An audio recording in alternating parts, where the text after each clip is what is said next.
Welcome back to our yearly roundup of all the weird news that has happened in 2022. I'm back today with a few more weird tales from the year just past, but as a reminder, this won't be your usual news roundup.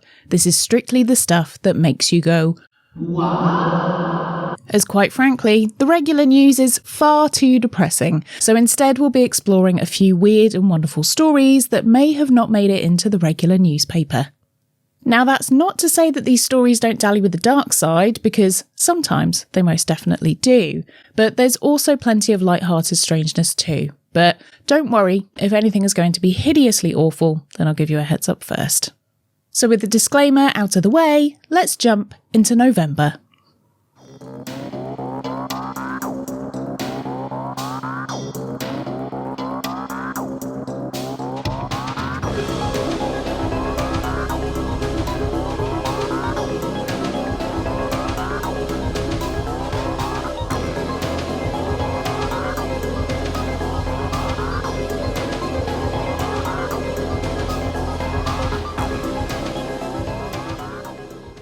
But before we do that, if you are new here, then hi, my name's Nikki and I make podcasts, videos and TikToks about all sorts of weird stuff. So if you're into that, which I have a sneaking suspicion that you might be, then please hit subscribe so we can hang out together again. And if you're not new here, then welcome back, old fiend. Nice to see you again.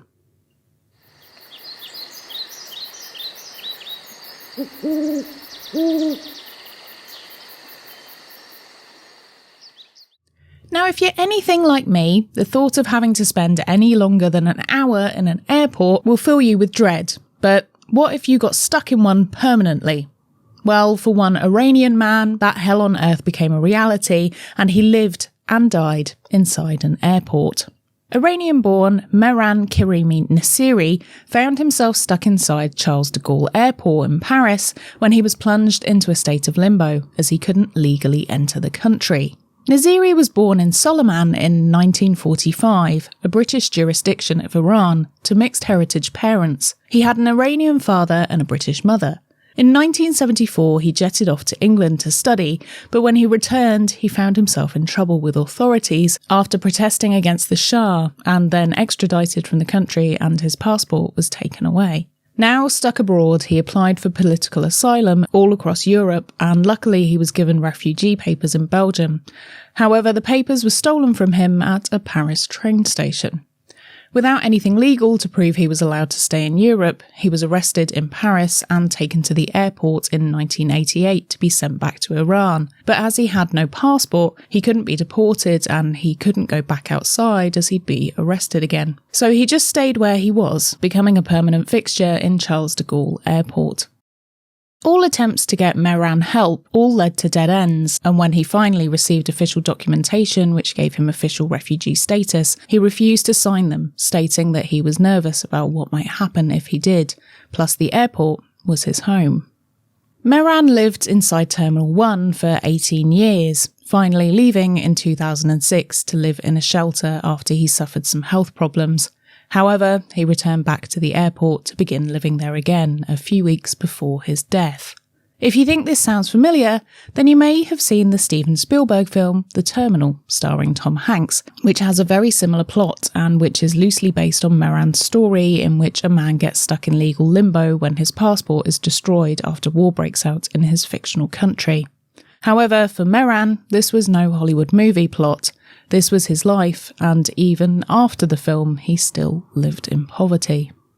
Mehran had been back living at the airport for a number of weeks before he died, back to his favourite red bench. He made friends with all the new airport staff, he would be fed for free, use the staff facilities to stay showered and washed, and he was nicknamed King Alfred by the staff, who loved having him around, saying he was very cheery.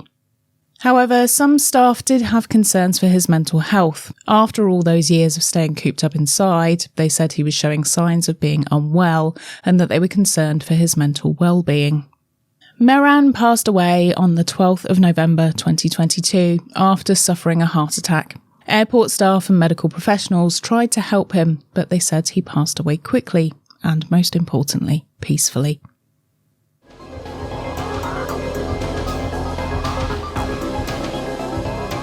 Now, as we know from this yearly news roundup, animals like to do a lot of weird stuff. But this time, I have a tale from Mongolia, which is quite frankly unsettling.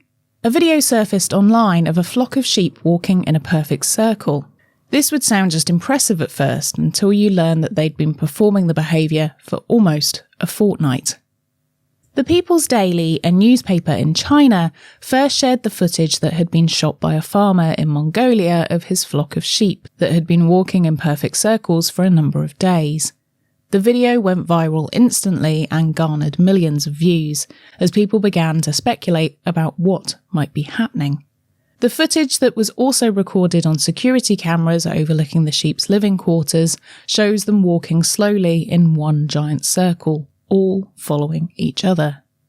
Now, this may seem like pretty normal behaviour, as sheep are herd animals, and it's a reasonable expectation that at some points no one knows who's leading the way, but for 12 days straight, that seems very odd. Of course, as the video went viral, people started to chip in about what might be happening with the bovids. In the footage, which will be in the video version of the podcast, you can clearly see that the sheep are occasionally taking breaks, eating, frolicking with each other, and then getting straight back in the circle to start walking again. Some even occasionally drift into the circle before rejoining the spinning vortex of wool. It doesn't seem like they're distressed, and all of the animals appear healthy. As experts started to weigh in, a few theories started flying around about the animals, with people using their knowledge to help come to a conclusion on what may be occurring. Sheep are herd animals, as we all know, and one animal expert theorised that the explanation was pretty obvious. Agricultural experts who saw the footage said that with sheep kept in a pen this size and with limited access to free ranging, stereotypic behaviour could happen, and before long all the other animals in a particular area would continue to do the same thing. Then things get a little stranger when people discovered the number of the pen the animals were being held in, pen 13. There are 34 pens of sheep on the farm. All the pens were healthy and acting normally, apart from the sheep in pen 13. If the theory around repetitive behaviour was correct, then surely all the other sheep on the farm who can see pen 13 would be joining in. But no, that's not the case. A few people put forward the idea that the sheep may be unwell, having contracted a bacterial infection called listeriosis. Listeriosis is a bacterial disease which causes circling in herd animals, but this causes rapid death within 48 hours, and the sheep have been circling for much longer than that. Those that had an insight into the wider animal kingdom put forward a theory which had been seen in other parts of the world, with goats reacting to impending natural disasters. Research has been shown that animals such as sheep and goats, aka those that are cloven-hoofed, can pick up on strange energy shifts, so much so that they're used to predict when active volcanoes may erupt.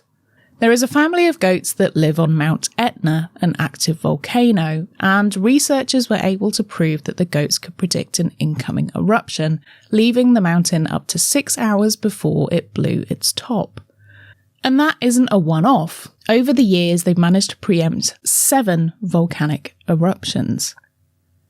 Finally, the eyes fell to the farmer that they may have been creating a hoax. But as the animals are seen moving freely around all parts of the enclosure, it seems that there is nothing to force them to keep moving in the way that they are. I've been unable to find an update on the sheep, but I'm hoping they've now ceased this behaviour, or else they'll be able to produce their own butter before even being milked. So what do we reckon on this one? Is it a stress response, an infection, or maybe they're being controlled by demonic forces? Let me know your thoughts.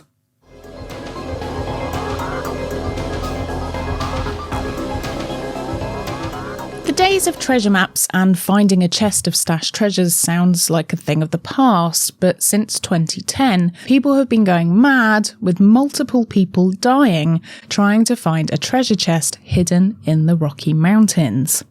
If you've not heard of Forest Fenn's treasure, then let me give you a very quick overview. At some point, I'll actually be covering this topic in full, so I'm just going to keep it to the bare bones for now. So basically, in 2010, an art dealer by the name of Forrest Fenn hid a treasure chest containing an unknown hoard somewhere in the Rocky Mountains. As the Rocky Mountains spans across 6 different states in North America, finding the small treasure chest was seemingly an unsolvable task, but eventually, someone with the help of Forrest Fenn's clues managed to find it. The contents of the box was expected to be worth around $2 million, and in a strange turn of events, those that found it then sold it, and the people that bought it then decided to put the items up for auction.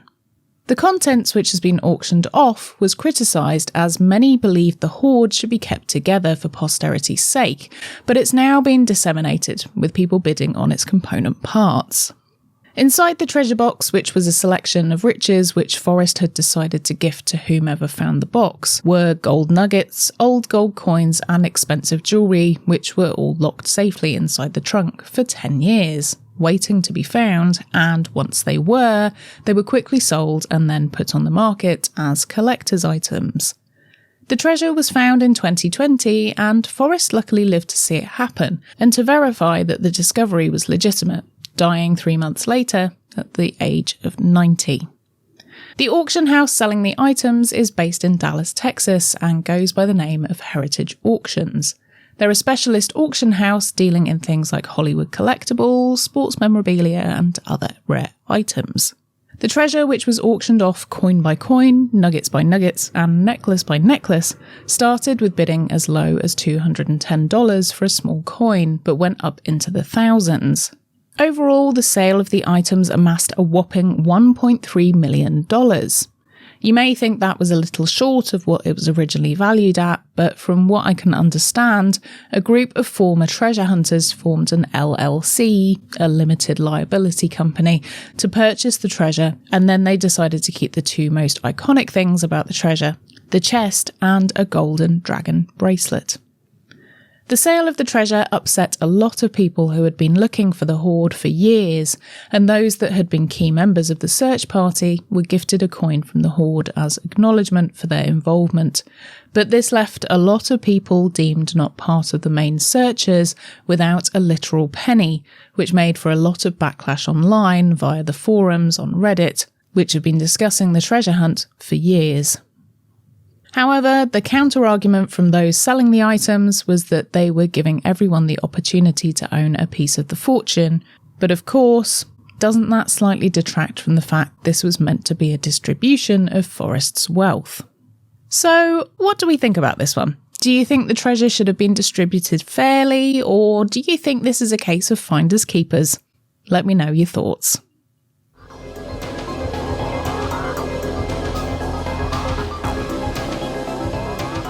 Thanks for joining me for that selection of weird stories. I hope you enjoyed them, and if you did, there'll be more along soon, so make sure you're subscribed if you're not already to keep up with the series.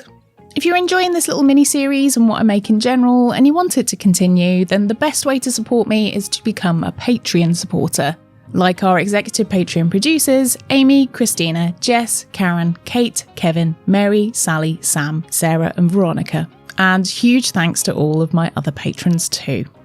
If you just want to send a tip or a gift from my Amazon wishlist, then I would massively appreciate that too. And thank you so much if you've gone ahead and done that recently. I really, really appreciate it. They've been some lovely little presents that you've sent through. And all the links of how to do that will be in the show notes.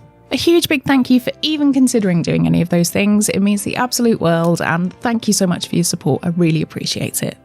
Thank you for joining me for this episode. And I'll see you ghouls next time for December. The last one.